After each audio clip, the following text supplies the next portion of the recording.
Hey guys, thank you for joining the quest again today. I'm your host Marques Underwood, and today I'll be reviewing X-Men Apocalypse, which is directed by Bryan Singer, and it stars everybody from the past few movies of Days in Future Past and First Class 2, Michael Fassbender, Jennifer Lawrence. We get some new people in there, Ty Sheridan, Cody Smith-McPhee, even Oscar Isaac's in this, the guy from Star Wars. Well, most of you guys know him from Star Wars. The movie's about this guy, Apocalypse. He's basically like the first mutant on record, and while he's alive during this time period, he got woken up, and so he just wants to take over the world for what he sees as the downfalls of mankind, as far as, you know, technology goes, as far as there not being a true leader, a lot of conflict and stuff. He feels that he should be the one to fix things. In this movie, honestly, it was good. It wasn't great, but it was good. I thought the story was okay. I liked the fan service that they did too. I feel like if you saw, I think it was like the second or third trailer, they showed something. That scene in that movie, I feel like if I didn't know about that trailer, that little moment in the trailer, I feel like that scene in the movie would have been 10 times better in my opinion. But since I knew it was going to happen, I mean, it was, yeah, like I couldn't really be all that excited because I knew about it. And that just kind of sucked for me. Also in the story, I liked how they kind of connected the past movies, like the first two X-Men, with the new stuff, with like Days of Future Past and First Class. I thought that was really cool, and I really appreciated that too. The whole bad guy trying to rule the world, that's been done before, so that wasn't really nothing, you know, interesting. The story just got a little bit convoluted for me. A lot of different plot points going on, a lot of different, you know, relationships that they try to show. They have like, I don't know, 30 plus people in the movie probably. And I mean, they just try to do, everybody had their own moment, but some people got a lot more shine than others. Versus in like Civil War, where everybody had their moment and it felt right. So that kind of sucks for me. I thought the action scenes were pretty good. Nothing really too memorable. A lot of teamwork fighting and stuff like that. Nice, you know, camera shots. You could actually see who was winning what, even though every once in a while you couldn't really tell. But for the most part, you knew what was going on, and I really liked that. Thought the new cast, like the Cody Smith-McPhees and the Ty Sheridan, I believe the person that plays Jean Grey's name is Sophie Turner, I believe that's her name.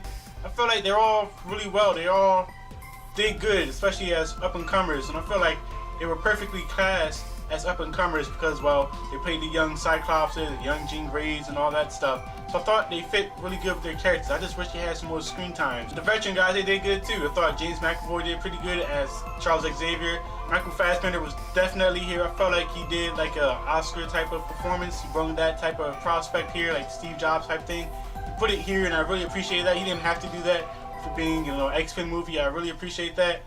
But Jennifer Lawrence, she was just there. I mean, she wasn't really doing much, really. I mean, she wasn't even, you know, Mystique, really. She was just herself, and I don't know why they did that. I thought it was kind of odd, especially with, you know, Mystique being the one that kind of does what she wants. I thought it was just kind of odd. She was in her, I guess, human form for most of the movie. And I just thought that Jennifer Lawrence was just there, really. She just didn't really promote nothing. She didn't really try for me, so that kind of sucked. Also, some of the CGI was a little bit bad.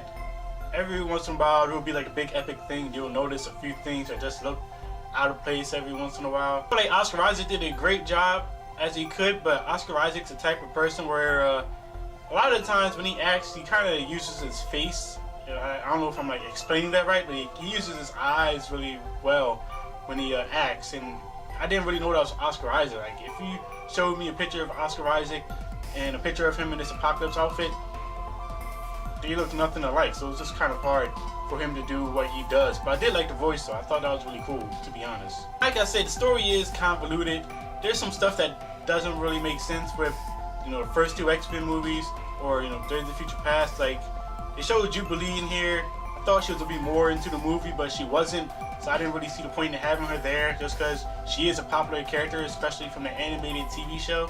So I kind of felt like her being in the movie was kind of pointless. Even having, like, Nightcrawler in the movie, like, you know, in X-Men 2, when Storm and Jean Grey go to meet Nightcrawler, they're meeting him for the first time. So I thought they kind of messed that up with this movie. A lot of exposition in this movie too. A lot of crap that just doesn't make sense, really, for the most part. And even like the Four Horsemen, like, none of them really did anything. They all just walked with the Apocalypse when something would show up and say, "Hey, we need you," and they show him why they need him and all that stuff. Then they were just there. Even in the fighting scenes, they didn't really do much. They only had maybe a few fighting moments, and I thought that was okay for the most part. There's this one part where like Apocalypse is in the middle of the street, whatever, and you know he kind of burns down this building because he can do that for some reason. And pretty much you find out that the X-Men people are like right next to where he's standing at. He's here and the building is right there. Like it's that close. And that just kind of like pissed me off a little bit. I understand, you know, how like one of the mutant guys can't really go that far with his powers and all. But still, man, that was just too convenient for me. Overall, I thought the movie was okay and good. I'm gonna give the movie a B. I'm gonna give it a 3.6 out of 5. That's probably a little bit higher, but I felt like as a comic book fan, as a fan of like the animated TV series, all those evolutions, the animated ones, all those different versions that come out within the past 10 or so years, I feel like this does, you know, do some good fan service for us. It does some good fan service for those that been watching since the first X-Men, that you kind of see why or how Charles Xavier's hair turns bald and all that stuff. I thought all that stuff was really unique, but I feel like what really hurt the movie was just Apocalypse is just kind of, he's too strong and you can't really combat, you know, newcomers fighting him and making that work really in a movie, at least in like a one setting movie. It would kind of have to be done in like two separate movies. And I kind of felt like even like the way Apocalypse went out, I kind of felt like they kind of messed that up too. I felt like they should have made him maybe go off to another planet or galaxy or something instead of having him, I guess, dissolve or whatever the hell happened with him. But I did think the movie was okay.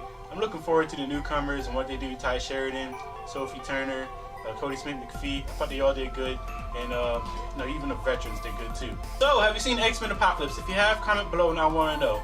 Did you like X-Men Apocalypse? Did you think it was better than Days of Future Past or First Class? Did you think it was better than X-Men 3? If you want to hit the like button for this video, you want to hit the subscribe button for this channel, and you want to join the quest.